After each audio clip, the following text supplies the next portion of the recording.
Hello, আসসালামু আলাইকুম প্রিয় দর্শকবিন্দু, দেশবাসী সবাইকে জানাই স্বাগতম আমার ইউটিউব চ্যানেলে। আমি সার্ভেয়ার আশিফুল হাসান। তো আজকে আমরা যে বিষয়টা নিয়ে কথা বলবো সেটা হচ্ছে, যারা বিশ্বকবি রবীন্দ্রনাথ ঠাকুরকে পছন্দ করেন, ওনার লেখা কবিতা, উপন্যাস, তারপরে গানের স্বরলিপি, তাদেরকে উদ্দেশ্যে যে রবীন্দ্রনাথ সম্পর্কে আমরা অনেকে অনেক কিছু জানেন, তবুও আমরা আজকে এই ভিডিওতে অথেন্টিক কিছু তথ্য তুলে ধরব যে রবীন্দ্রনাথের জীবনের শুরু থেকে শেষ পর্যন্ত কত সালে কি ঘটেছে, ওই বিষয়ে আজকে আমরা আলোচনা করব। তো আমাদের প্রিয় কবি রবীন্দ্রনাথ ঠাকুর 1861 সালে 7 মে দেবেন্দ্রনাথের অষ্টম পুত্র রবীন্দ্রনাথ ঠাকুর কলকাতা জোড়াসাঁকোর ঠাকুরবাড়িতে জন্মগ্রহণ করেন। উনি জন্মগ্রহণ করেন 1861 সালে 7 মে। এইটা তার জন্ম দিয়ে শুরু করি, মৃত্যু পর্যন্ত আমরা শেষ করব। দ্বিতীয়ত, 1875 সালে 11 মার্চ রবীন্দ্রনাথের মা সারদা দেবী প্রয়াণ, অর্থাৎ রবীন্দ্রনাথের মা 1875 সালে মৃত্যুবরণ করেন। এটা আরেকটা ঘটনা কবির জীবনের। তারপরে হচ্ছে 1878 সালে 20 সেপ্টেম্বর রবীন্দ্রনাথের বিলেত যাত্রা। তো রবীন্দ্রনাথ ঠাকুরকে বিলেতে ব্যারিস্টারি পড়ানোর জন্য পাঠাবেন দেবেন্দ্রনাথ ঠাকুর, অর্থাৎ রবীন্দ্রনাথ ঠাকুরের পিতা। এই উদ্দেশ্যে 1878 সালে 20 সেপ্টেম্বর রবীন্দ্রনাথকে বিদেশে পাঠানো হয়েছিল। তারপর আসি 1883 সালে 9 ডিসেম্বর খুলনার দক্ষিণ ডিহির মৃণালিনীর সঙ্গে রবীন্দ্রনাথের বিয়ে। তো এই বিয়ে সম্পর্কে এই ঘটনা ঘটেছিল 1883 সালে 9 ডিসেম্বর। একটা কথা বলা প্রয়োজন যে রবীন্দ্রনাথ ঠাকুর তাহার বাবি, আর কি আমরা বাংলা ভাষা বাবি বলি, তো কাদম্বিনী দেবী, ওনার সাথে ওনার একটা সম্পর্ক ছিল, আন্তরিক সম্পর্ক।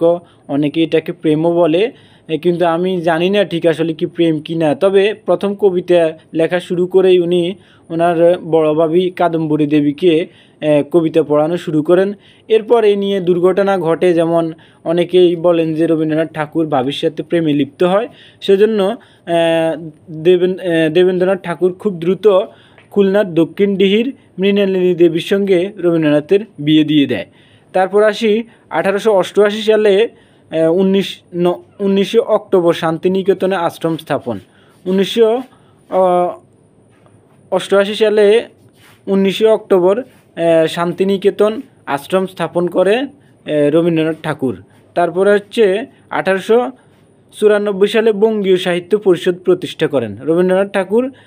1894 সালে বঙ্গীয় সাহিত্য পরিষদ নামে একটা সংস্থা প্রতিষ্ঠা করেন।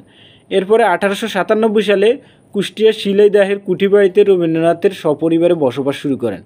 আমরা জানি যে কুষ্টিয়া শিলাইদহ শাহজাদপুর কুঠিবাড়ি আছে, ওই কুঠিবাড়িতে 1897 সাল থেকে রবীন্দ্রনাথ ঠাকুর বসবাস শুরু করেন। এরপর 1901 সালে 22 ডিসেম্বর শান্তিনিকেতনে ব্রাহ্মচর্য আশ্রম প্রতিষ্ঠা করেন। তারপরে 1902 সালে 23 নভেম্বর জোড়াসাঁকোর বিচিত্র ভবনে স্ত্রী মৃণালিনী দেবীর প্রয়াণ, অর্থাৎ তার স্ত্রী মৃণালিনী দেবী 1902 সালে 23 নভেম্বর মৃত্যুবরণ করেন। এটা আরেকটা ঘটনা রবীন্দ্রনাথ ঠাকুরের জীবনে উল্লেখযোগ্য। তারপরের ঘটনা হচ্ছে 1903 সালে কবির মেয়ে রেণুকার যক্ষার মৃত্যু। কবির 3টা মেয়ে ছিল, এর মধ্যে মাধুরীলতা একটা ছিল, এরপরে রেণুকা একজন ছিলেন, তিনি যক্ষায় 1903 সালে মৃত্যুবরণ করেন।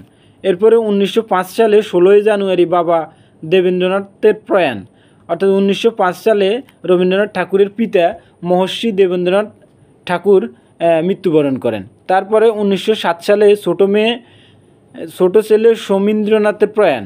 রবীন্দ্রনাথের 2টা নাকি 3টা ছেলে আছে, এর মধ্যে সমীন্দ্রনাথ একজন ছিলেন, যিনি 1907 সালে মৃত্যুবরণ করেন। এটা রবীন্দ্রনাথের জীবনে একটা দুর্ভাগ্যজনক ঘটনা। তারপরে 1912 সালে 28 জানুয়ারি রবীন্দ্রনাথকে কলকাতা সংবর্ধনা প্রদান করা হয়। তারপর আসি 1913 সালে 15 নভেম্বর রবীন্দ্রনাথের নোবেল পুরস্কার অর্জন করেন।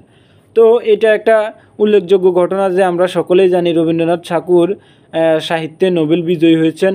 পুরো ইন্ডিয়ান সাবকন্টিনেন্টে প্রথমেই রবীন্দ্রনাথ ঠাকুর নোবেল বিজয়ী হিসেবে স্বীকৃতি পান। এটা ঘটেছিল 1913 সালের 15 নভেম্বর।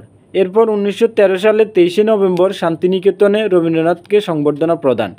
তারপর আসি 1915 সালে 15 জুন রবীন্দ্রনাথকে নাইটহুড উপাধি প্রদান করা হয়। যদিও জালিয়ানওয়ালাবাগ নাকি কি একটা হত্যা মামলার কারণে রবীন্দ্রনাথ ঠাকুর নাইটহুড উপাধি প্রত্যাখ্যান করেন। এরপর আসে 1916 সালে রবীন্দ্রনাথ ঠাকুর জাপান ভ্রমণ করেন। 1917 সালে রবীন্দ্রনাথ তার স্বরচিত ডাকঘর নাটকে অভিনয় করেন। 1919 সালে 29 মে রবীন্দ্রনাথ নাইটহুড খেতাব প্রত্যাখ্যান করেন।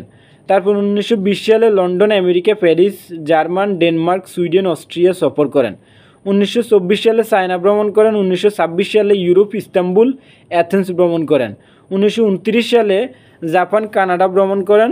1930 সালে ইউরোপ সফর করেন, লন্ডনের অক্সফোর্ড ইউনিভার্সিটিতে হিবার্ট বক্তৃতামালা প্রদান করেন।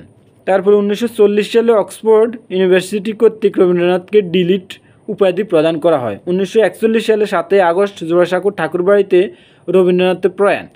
তো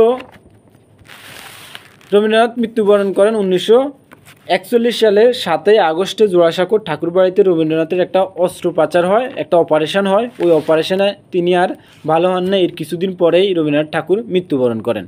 তো এক নজরে দেখে নিব রবীন্দ্রনাথ ঠাকুরের বংশ পরিচয়। প্রথমে যেটা দিয়ে শুরু হয়েছিল সেটা হচ্ছে পঞ্চানন ঠাকুর। তারপরে হচ্ছে পঞ্চানন ঠাকুর থেকে তার একজন ওয়ারিশ জয়রাম ঠাকুর মৃত্যুবরণ করেন 1756 সালে। এরপরে নীলমণিরাম ঠাকুর মৃত্যুবরণ করেন 1991 সালে। জোড়াসাঁকোর বিখ্যাত ঠাকুরবাড়ি নীলমণিরাম ঠাকুরই নির্মাণ করেছিলেন। রামলোচন, এরপরে নীলমণিরাম থেকে ওয়ারিশ সূত্রে রামলোচন 1754 এবং 1807 সাল পর্যন্ত জীবিত ছিলেন। এরপরে রামলোচন থেকে আসছে দ্বারকানাথ ঠাকুর, অর্থাৎ রবীন্দ্রনাথ ঠাকুরের দাদা। তিনি 1794 সাল থেকে 1846 সাল পর্যন্ত জীবিত ছিলেন। দ্বারকানাথ ঠাকুর থেকে রবীন্দ্রনাথ ঠাকুর পিতা ওয়ারিশ সূত্রে মালিক হন। তার নাম ছিলেন দেবেন্দ্রনাথ ঠাকুর। 1817 থেকে 1905 সাল তিনি জীবিত ছিলেন। তারপর রবীন্দ্রনাথ ঠাকুর দেবেন্দ্রনাথ ঠাকুরের পুত্র 1861 থেকে 1941 সাল পর্যন্ত জীবিত ছিলেন। এরপরে রবীন্দ্রনাথ ঠাকুরের ছেলে মেয়ে কয়জন সেটা আমরা এখন বর্ণনা করব। প্রথমে হচ্ছে মাধুরীলতা, তনির বড় মেয়ে, 1886 সাল 1918 সাল পর্যন্ত জীবিত ছিলেন। এরপরে রথীন্দ্রনাথ তার ছেলে 1888 সাল 1961 সাল পর্যন্ত জীবিত ছিলেন। এরপর রেণুকা 1890 1903 সাল পর্যন্ত জীবিত ছিলেন। তারপরে মীরা নামে আরেকটা মেয়ে ছিল, 1892 থেকে 1969 পর্যন্ত জীবিত ছিলেন।